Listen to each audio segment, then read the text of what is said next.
என் நெஞ்சோடு கலந்த என் இறைவா, என் நினைவெல்லாம் நீர்தானே. என் நெஞ்சோடு கலந்த என் இறைவா, என் நினைவெல்லாம் நீர்தானே. வறண்ட நீளமாய் வாழ்ந்து இருந்தேன், பாலைவனமாய் காய்ந்து கிடந்தேன். வரம் ஒன்று தருவாய் இறைவா, என்னை வளமிக்க நீளமாய் தருவாய்.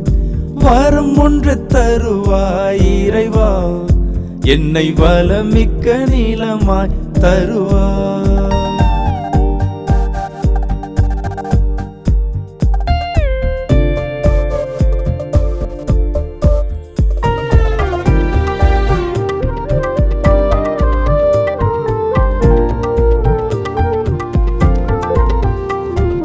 கண்ணீரும் கவலையும் நான் சுமந்தேன், கலங்கி தவித்து வாழ்ந்திருந்தேன். கண்ணீரும் கவலையும் நான் சுமந்தேன், கலங்கி தவித்து வாழ்ந்திருந்தேன். பலனை இழந்து வாடியிருந்தேன், பலனை தேடி அலைந்து திரிந்தேன். வரம் ஒன்று தருவாய் இறைவா, என்னை வளமிக்க நீளமாய் தருவாய். வரம் ஒன்று தருவாய் இறைவா, என்னை வளமிக்க நீளமாய் தருவாய்.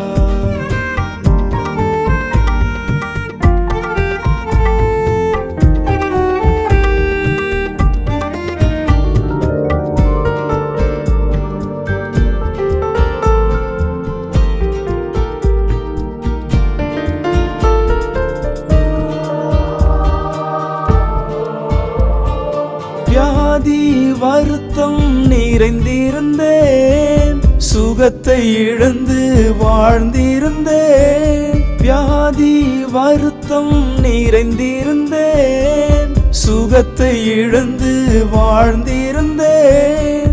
பலனை இழந்து வாடியிருந்தேன், பலனை தேடி அலைந்து திரிந்தேன். வரம் ஒன்று தருவாய் இறைவா, என்னை வளமிக்க நீளமாய் தருவாய்.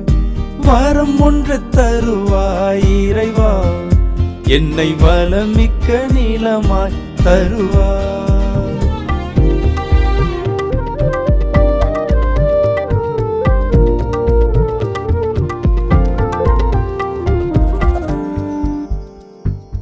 தோல்வியும் நஷ்டமும் சூழ்ந்திருந்து, உறவு என்னை வெறுத்திருந்து. தோல்வியும் நஷ்டமும் சூழ்ந்திருந்து, உறவு என்னை வெறுத்திருந்து. பலனை இழந்து வாடியிருந்தேன், பலனை தேடி அலைந்து திரிந்தேன். வரம் ஒன்று தருவாய் இறைவா, என்னை வளமிக்க நீளமாய் தருவாய். வரம் ஒன்று தருவாய் இறைவா, என்னை வளமிக்க நீளமாய் தருவாய். என் நெஞ்சோடு கலந்த என் இறைவா, என் நினைவெல்லாம் நீர்தானே. என் நெஞ்சோடு கலந்த என் இறைவா, என் நினைவெல்லாம் நீர்தானே. இந்த நாளிலே உங்களை இயேசுவின் நாமத்தில் வாழ்த்துகிறேன். மீண்டுமாக நித்தியம் டிவி நிகழ்ச்சி மூலமாக சந்திக்க தேவன் உதவி செய்திருக்கிறார். நன்றி. இன்றைக்கு உங்களோடு பேச வேண்டிய தலைப்பு என்னவென்றால், முடியாது. கேனாட், முடியாது. கர்த்தர் திறந்ததை ஒருவராலும் அடைக்க முடியாது. உங்களுக்கு நல்ல ஒரு வாசலை திறந்து வச்சிருக்கிறார்.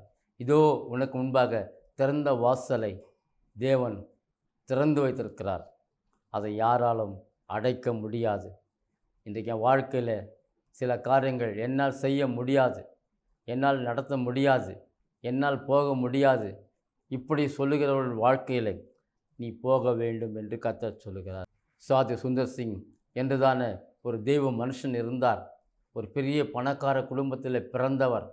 ஆனால் அவர் வேதாகமத்தை புதிய ஏற்பாட்டை முழுமையாக படித்து இயேசுவை அவர் தெரிந்து கொண்ட பொழுது அவரை தகப்பனார் தாயார் வீட்டை விட்டு துரத்தி விட்டார்கள். நம்முடைய ஜாதி என்ன, நம்முடைய குலம் என்ன, நம்முடைய கோத்திரம் என்ன, நம்முடைய சமுதாயம் என்ன, நீ இயேசுவை இவ்விதமாக ஏற்றுக்கொண்டாய் என்று சொல்லுகிறாய். இயேசுவை ஏற்றுக்கொண்டவனுக்கு இந்த வீட்டில் இடமில்லை, வீட்டை விட்டு வெளியேற்றி விட்டார்கள். சாது சுந்தர் சிங் இமயமலை ஓரமாக அந்த கிராமங்கள் ஓரமாக அவர் நடந்து சென்று ஊழியம் செய்து கொண்டிருந்தார்.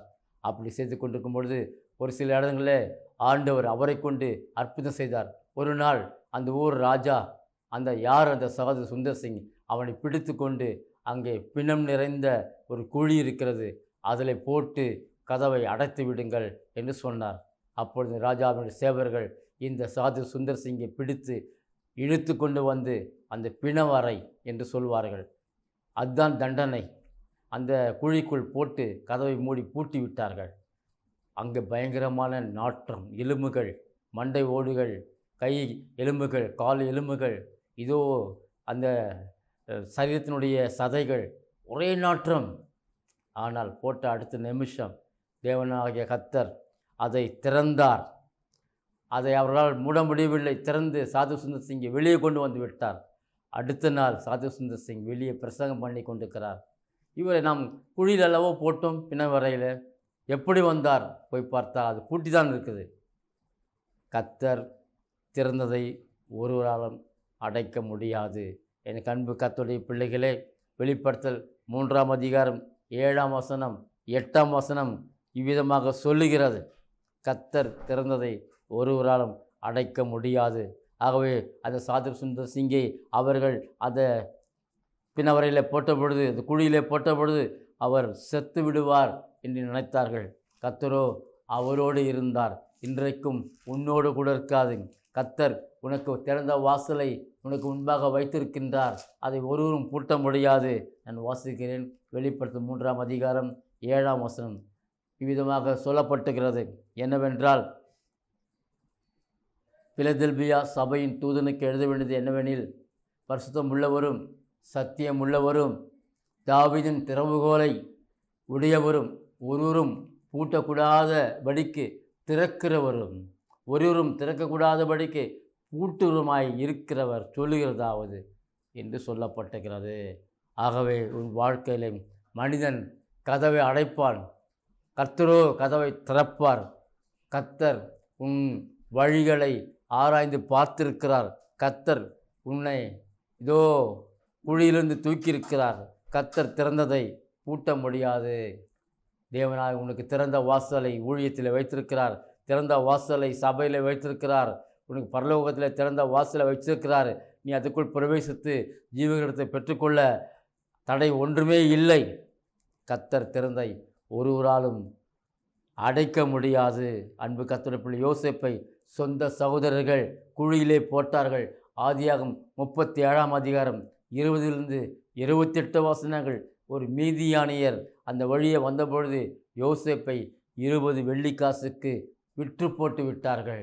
குழியிலே போட்டு இதோட யோசேப்பு வாழ்க்கை முடிந்து விட்டது என்று தன் சகோதரர்கள் யோசேப்பை இதோ வெறுத்தார்கள். அவன் கண்ட தரிசனம், அவன் கண்ட சொப்பனம். ஆனாலோ யோசேப்புக்கு ஒரு தரிசனம் தேவன் எகிப்தில் வச்சுருந்தாருங்க. பாருங்கள், இப்பொழுது அந்த குழியிலே போட்டதை அவன் மூடி போட யாரால் முடியவில்லை. ஆண்டவராக ஒரு மீதியானரை அவன் எங்கேயோ போக வேண்டியவன், வேறு வழியாக போக வேண்டியவன், பிரத்யட்சமாக அவன் அந்த வழியாக கர்த்தர் அவனை வழி நடத்தினார். போ, என் மகன் குழியில் இருக்கிறான், அவன் எடுத்துக்கொண்டு போ. அந்த குழியிலிருந்து அவனை தூக்கி 20 வெள்ளிக்காசுக்கு விற்று அவன் எகிப்து கொண்டு போகப்பட்டு பெரிய ஒரு பொறுப்பில் தேவன் அவன் வைத்தார். இன்றைக்கு எனக்கு அன்பு சகோதரனே சகோதரியே, உன்னை அநேக மக்கள் குழியிலே தள்ளியிருப்பார்கள். இனி எழுந்திருக்க வேண்டாம். உன் வாழ்க்கையை சின்ன பின்னமாக்கியிருப்பார்கள். உன் வாழ்க்கைக்கு அவள் எதிராக பலவிதமான காரியங்களை, தீமையான காரியங்களை பொறாமையினால் செய்திருப்பார்கள். இனி உனக்கு வாழ்க்கையே இல்லை. இனி உன் வாழ்க்கையிலே உனக்கு தோல்வி தான், உனக்கு நஷ்டம்தான், உனக்கு பலவிதமான உபத்திரம் தான் என்று உன்னை தள்ளி போட்டிருப்பார்கள், புறக்கணித்திருப்பார்கள். இன்றைக்கு அருள்நாதர் இயேசு உன் வாழ்க்கையிலே இதோ யோசேப்பு போல உன்னை குழியிலிருந்து தூக்கி உன்னை உன்னதமான இடத்தில் வைக்கிறார். கண்மலை மேலே உன் காலை நிறுத்தி காண்டாமிருகத்துக்கு ஒத்த பலத்தை உனக்கு தருகின்றார். என் அருமை சகோதரனே, சகோதரியே, இந்த நாளிலே இதோ என்னால் இது முடியாது, யார் என்னை விடுவிக்க முடியும், யார் என்னை தூக்க முடியும், யார் எனக்கு உதவி செய்ய முடியும், யாரும் கைவிட்டு விட்டார்களே, எவரும் இல்லையா என்று நீ தவித்து கொண்டிருக்கிறாயா? ஓ, எவர்கள் உன்னை குழியிலே தள்ளினார்களோ அவர்களே உன்னை தூக்குவார்கள். நிச்சயமாக ஆண்டவர் உன்னை தூக்கு போகின்றார், உன்னை உயர்த்த போகிற. God is going to lift up you. உன்னை அவர் தூக்க போகிறார். இன்றைக்கு எந்த இடத்துல விழுந்தாயோ அங்கே பார், நீ மனந்திரும்பு, நீ மனந்திரும்பு. நீ விழுந்து போன இடம் எதனால்? பாவத்தினாலும் உலக இச்சையினாலும் பலவிதமான பொருள் ஆசையினாலும் நீ விழுந்து போனாய். உன் வாழ்க்கையிலே நீ இப்பொழுது மனந்திரும்பு, மனந்திரும்பு. எங்கே விழுந்தாய் என்று பார்த்து அங்கே எழுந்து, மனுப்புத்திரனே கால் ஒன்றி நில். இன்றைக்கு நீ விழுந்து போன இடத்துல உன்னை யார் தள்ளினார்களோ அவர்களே உன்னை தூக்க வருவார்கள். யார் உன்னை புறக்கணித்தார்களோ அவர்களே வருவார்கள். கர்த்தர் செய்கிறார். This is God's doing. இது கர்த்தர் செய்கிற வேலை, இது கர்த்தர் செய்கிற வேலை. எனக்கு அன்பு கர்த்தருடைய பிள்ளைகளே, குழியில் போட்ட அந்த யோசேப்பு இப்பொழுது தூக்கப்பட்டான். அந்த குழியினாலே அவனை அடைத்து வைக்க முடியவில்லை. அவன் உயர்த்தப்பட்டான். எகிப்துக்கு எங்கேக்கும் அவன்தான். அவன் அரிசி தானியங்கள் கொடுக்கிறவனாக தேவன் மாற்றினார். ஒரு பெரிய அதிகாரத்தை தேவன் பார்வோன் அவன் கையிலே கொடுத்தார். அல்லேலூயா. அன்பு கர்த்தருடைய பிள்ளையிலே, கர்த்தர் அடைத்ததை ஒருவரும் திறக்க முடியாது. வெளிப்படுத்தல் 3ஆம் அதிகாரம் 7ஆம் வசனம். பிலதெல்பியா சபையின் தூதனுக்கு எழுத வேண்டியது என்னவெனில், பரிசுத்தமுள்ளவரும் சத்தியமுள்ளவரும் தாவீதின் திறவுகோலை உடையவரும் ஒருவரும் பூட்டக்கூடாதபடி திறக்கிறவரும் ஒருவரும் திறக்கக்கூடாதபடி பூட்டுகிறவர். கர்த்தர் அடைத்து விட்டால் அல்லது பூட்டி விட்டால் ஒருத்தருமே திறக்க முடியாது. நல்லா பாருங்கள், உங்கள் வாழ்க்கையில் இப்படி நீங்கள் அடைக்கப்பட்டு போயிருக்கலாம். எதனால்? பாவத்தின் சம்பளம் மரணம். தேவனுக்கு பிரியமில்லாத காரியத்தினால, உன் சகோதரனுக்கு விரோதமாக எழும்பி நீ குற்றம் சொல்லினதுனால, உன் சகோதரனுக்கு விரோதமாக கொலை செய்தபடினால, உன் சகோதரனுடைய இடத்தை நீ அபகரிச்சதுனால கர்த்தர் உன்னை அடைத்து போட்டு விட்டார். திறக்கவே முடியாது. நீ என்னைக்கு மறந்துடுவாயோ, என்னைக்கு கர்த்தரிடத்தில் நான் செய்ய தவறு என்று நீ ஒப்பு கொடுக்கிறாயோ அன்றைக்கு கர்த்தர் உன்னை தூக்குவார். அல்லேலூயா. 3வது நான் பார்க்கும் பொழுது, கர்த்தர் நாட்டினதை ஒருவரும் பிடுங்க முடியாது. எனக்கு அன்பு கர்த்தருடைய பிள்ளைகளே, இது எசபேல் என்ற ஒரு தீர்க்கதரிசி இருந்தால், அவள் இதோ நாபோத்துக்கு ஒரு தோட்டம், திராட்சை தோட்டம் இருந்தது இஸ்ரவேலிலே. அந்த இஸ்ரவேலிலே அந்த நாபோத்தின் திராட்சை தோட்டத்தை ஆகாப் ராஜாவுடைய மனைவி அதை பிடுங்கும்படியாக பிரயாசப்பட்டால் முடியவில்லை. ஓ, உன் சுதந்திரத்தை, உன் சுகத்தை, உன் சொத்தை யாரால் பிடுங்க முடியாது, ஒருவரால் பிடுங்க முடியாது. தேவன் கொடுத்த ஆசீர்வாதத்தை எவராலும் பிடுங்க முடியாது. தேவனை ஆசீர்வதிக்க செத்து கொண்டார். யாபேஸ் ஜெபித்தான், தேவரே என்னை ஆசீர்வதித்து என் எல்லையை பரிதாக்கும் என்று. இந்த நாளிலே உன் எல்லையை பரிதாக்கும்படியாக தேவன் உன்னை நட்டி வச்சிருக்கிறார். தேவனுடைய சபையில் நட்டு வச்சு அநேக விசுவாசிகள் தேவனுடைய சபையில் நாட்டப்பட்ட ஜீவ விருட்சின் கனிகளை கொடுக்கிறதான விசுவாசிகளாக இருக்கிறார்கள். ஆனால் ஒரு சிலரோ பிசாசினுடைய தந்திரத்தினால் இழுக்கப்பட்டு அவர்களே தங்கள் நாட்டின் இடத்தை விட்டு அவர் வேறு இடத்துக்கு போய்விடுறார்கள். ஒரு செடியை நட்டு விட்டு அது கனி கொடுக்குற நேரத்தில், அது வளர்ந்து வர நேரத்தில் அதை பிடுங்கி வேறு இடத்து நட்டால் அது உதங்கி வாடி அந்த வேர் இல்லாமல் வேர் காய்ந்து செத்துவிடும். கர்த்தர் நாட்டினதை ஒருவராலும் பிடுங்க முடியும். உன்னை சபையிலே கனி கொடுக்கும் விருட்சமாக அன்பு சகோதரி, அன்பு சகோதரனே, தேவன் நாட்டி வைத்திருக்கிறார். எதற்காக என்றால் சபை ஊழியக்காரனை தாங்க, சபையை தாங்க, சபையில் நீ கனி கொடுக்கும்படியாக தேவனை நாட்டி வச்சிருக்கிறார். உன்னை எவரால் பிடுங்க முடியாது. பிசாசு தவிர வேறு ஒருத்தரால் பிடுங்க முடியாது. கர்த்தர் நாட்டினதை யாராலும் பிடுங்க முடியாது. எனக்கு அன்பு கர்த்தருடைய பிள்ளைகளே, இன்றைக்கு தேவன் உங்களுக்கு நல்ல சம்பாத்தியத்தை கொடுத்திருக்கிறார், நல்ல சுகத்தை கொடுத்திருக்கிறார், அரண்மனை போல வீடு கொடுத்திருக்கிறார், நல்ல வருமானத்தை கொடுத்திருக்கிறார். எல்லாவற்றையும் பெற்றுக்கொண்டு உன்னை எதற்காக வச்சிருக்கிறார் தெரியுமா? சபைக்கு நீ தூணாக இருக்க வேண்டும், சபைக்கு நீ உதவியாக இருக்க வேண்டும், சபை ஊழியக்காரனுக்கு நீ தசமபாகம் கொடுக்க வேண்டும். அதற்காக அவன் நாட்டி வச்சிருக்கிறார். எங்கே தெரியுமா? சபையில் நீ ஒரு திராட்சை செடியாக தேவன் வைத்திருக்கிறார், ஒரு அத்தி மரமாக வைத்திருக்கிறார், ஒரு ஒலிவ மர கன்றை போல் உன்னை வைத்திருக்கிறார். எதற்காக என்றால் சபையை விருத்தியடை செய்ய, சபையில் ஆத்துமாக்களை கொண்டு வர, சபை ஊழியக்காருக்கு உதவியாக இருந்து அவருக்கு வேண்டியதில் நீ வாங்கி கொடுக்க வேண்டும். உன்னால் முடியும். ஒரு கார் வாங்கி கொடுக்க முடியும், உன்னால் ஒரு பைக் வாங்கி கொடுக்க முடியும், உன்னால் ஒரு ஆலயம் கட்டி கொடுக்க முடியும், உன்னால் ஊழியக்காருக்கு வீடு கட்டிக்க முடியும். எல்லாவற்றுக்கும் காரணம் என்னவென்றால் தேவனை ஆசீர்வதிச்சிருக்கிறார். கர்த்தர் உன்னை நாட்டி வச்சிருக்கிறார். கனி தரும் விருட்சமாக வச்சிருக்கிறார். நீ உபயோகமுள்ள ஒரு பாத்திரமாக இருக்கும்படியாக தேவன் வைத்திருக்கிறார். ஆக உன்னை யாராலும் பிடுங்க முடியாது. ஆமோஸ் 9ஆம் அதிகாரம் 15ஆம் வசனத்தில் மிக தெளிவாக சொல்லப்பட்டது. வாசிப்போமானால் மிக அழகாக அங்கு அற்புதமாக தேவனுடைய வார்த்தை சொல்லப்படுது. ஆமோஸ் 9ஆம் அதிகாரம் 15ஆம் வசனத்தில் தேவன் சொல்லுகிறார், கேட்போம். அவர்கள் தேசத்திலே நாட்டுவேன், நான் அவர்களுக்கு கொடுத்த தேசத்தில் இருந்து அவர்கள் இனி பிடுங்கப்படுவதில்லை என்று உன் தேவனாய் கர்த்தர் சொல்லுகிறார். அல்லேலூயா.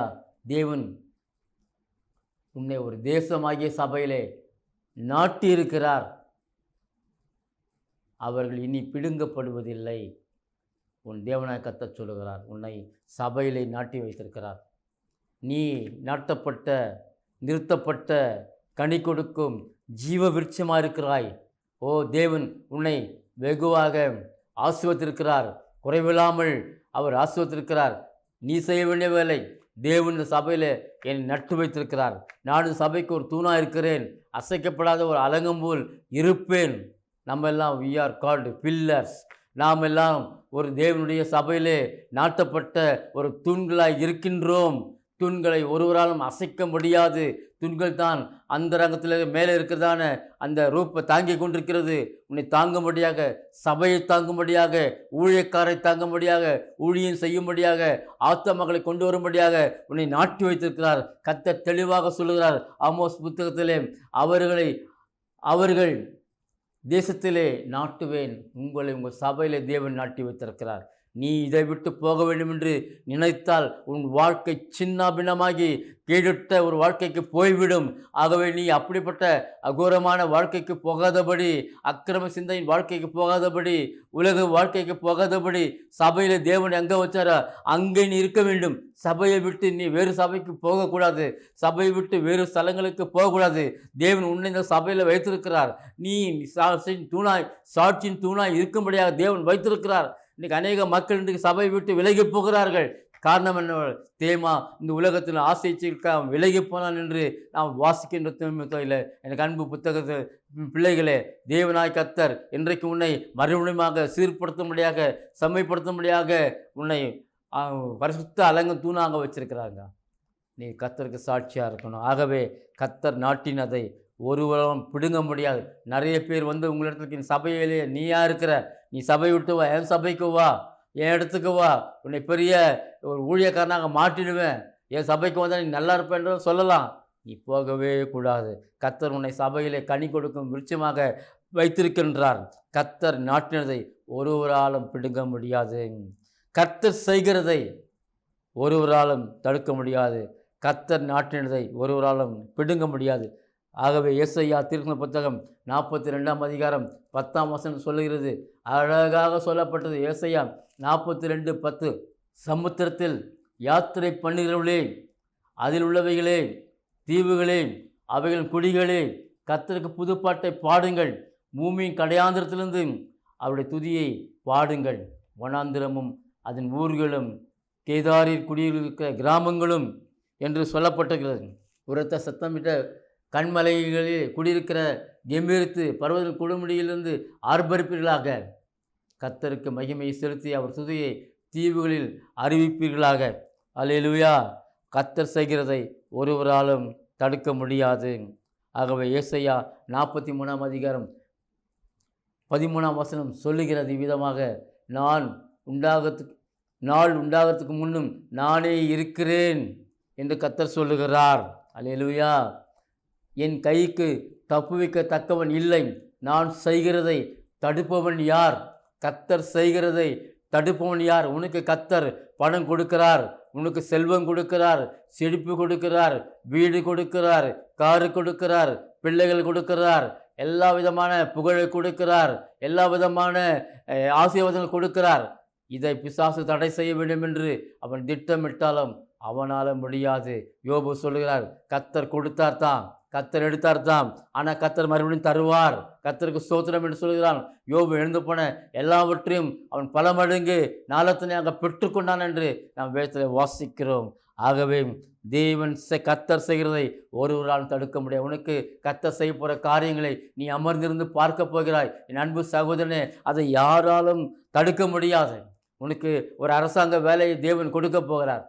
நீ அதற்காக போய் வந்திருக்கின்றாய், அதற்காக இன்டர்வியூ போயிருக்கிறாய், பாஸ் பண்ணியிருக்கிறாய். அதை தடை செய்ய வேறொரு பணம் கொடுத்து அவன் உள்ளே வர முடியாது. நிச்சயமாக கர்த்தர் அதை தடை செய்ய விடவே மாட்டார். அல்லேலூயா. எத்தனை பேர் உனக்கு எழும்பி வந்தாலும் அத்தனை பேர் சிறையாக்கப்பட்டு போவார்கள். கர்த்தர் உனக்கு ஆசீர்வாதத்தை கொடுக்க போகிறார். அந்த ஆசீர்வாதத்தை யாராலும் இனிமேல் தடுக்க முடியாது. எல்லாரும் பார்த்து பொறாமைப்படுற அளவுக்கு கர்த்தர் உன்னை ஆஸ்வதிக்க போகிறார். ஆபிரகாமை இந்த பூமி தாங்க முடியாதபடி ஆசீர்வாதங்கள், ஏர்மாடுகள், கொட்டகங்கள், கோவேறு கழுதைகள், வேலைக்காரர்கள், நிலபலங்கள் எல்லாம் இருந்தது. பூமி தாங்க முடியவில்லை. அல்லேலூயா. என் கர்த்தருடைய பிள்ளைகளே, தேவன் உங்களுக்கு பெரிய ஆசீர்வாதத்தை கொடுக்க போகிறார். அதை யாராலும் தடுக்க முடியாது. அது ஒருவேளை வெளிநாட்டிலிருந்து வரலாம், ஒருவேளை உள்நாட்டிலிருந்து வரலாம், அது பரலோக நாட்டிலிருந்து வரலாம். எங்கிருந்து வந்தாலும் கர்த்தர் இன்னைக்கு உன்னை பெரிய ஆசீர்வாதத்தால் நிறைக்கப் போகிறார். நீ பெரிய ஜாதியாக போகிறாய், ஒரு பெரிய ஊழியக்காரனாக போகிறாய், ஒரு பெரிய ஐஸ்வர்யவனாக போகிறாய், ஒரு பெரிய தேவனுடைய பிள்ளையாக மாறப்போகிறார். தேவன் உன்னை பெரிய காரியங்கள் உன் வாழ்க்கையில் செய்ய போகிறார். யாரும் தடுக்க முடியாது. ஹல்லேலூயா. நீ விசுவாசிக்கிறாயா? நிச்சயமாக இந்த ஆசீர்வாதத்தை தேவன் உனக்கு கொடுக்கின்றார். கர்த்தர் சொன்னதை ஒருவரால் மாற்ற முடியாது. எண்ணாக 23:19 கர்த்தர் சொன்னதை செய்து முடிக்கிற தேவன். நீ உன் வாழ்க்கையிலே அவர் சொன்னதை செய்து முடிக்கப் போகின்றார். அல்லேலூயா. அவர் என்ன சொன்னார்? நான் உன்னை ஆசீர்வதிப்பேன், உன் எல்லையை பெரிதாக்கும் என்று ஆபிரகாம் சொன்னதை யாராலும் தடுக்க முடியவில்லை. ஆபிரகாமுடைய ஆசீர்வாதத்தை தடுக்க ஒரு லோத்து வந்தான், குறுக்கே வந்தான். லோத்து அவன் வாழ்க்கையிலே ஆபிரகாமோடு அவன் வாக்குவாதம் பண்ணி சண்டையிட்டு அவன் தோற்கடிக்கப்பட்டு தான் போனான். அவன் சோதோம் குமரா பட்டணத்துக்கு போனான். அந்த அவன் போன நிமித்தமாக சோதோம் குமரா பட்டணம் அழிக்கப்பட்டது. அது பாவம் நிறைந்த இடம். ஆனால் ஆபிரகாமோ கிழக்கு பக்கமாக அவன் பிரயாணம் செய்து கூடாரங்களை போட்டு கர்த்தருக்கு பிரியமாய் நடந்தபடியால் அவனை கர்த்தர் ஆசீர்வதித்தார். ஆகவே கர்த்தர் சொன்னார், நான் சொன்னதை செய்ய அளவும் உன்னை விட்டு விலக மாட்டேன், உன்னை கைவிட மாட்டேன்னு சொன்னார். கர்த்தர் கிருபை இல்லாமல் நம்மால் இந்த உலகத்தில் வாழ முடியாது.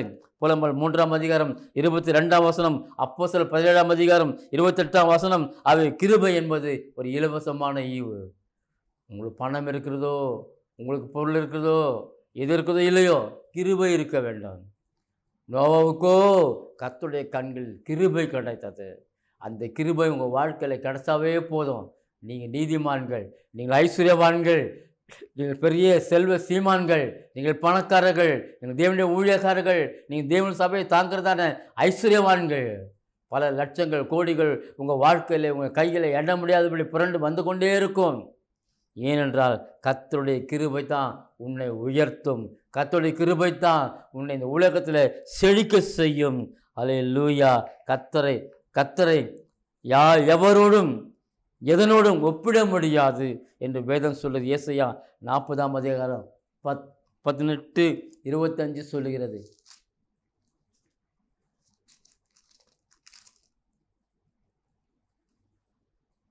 இப்படி இருக்க தேவனை யாருக்கு ஒப்பிடுவீர்கள்?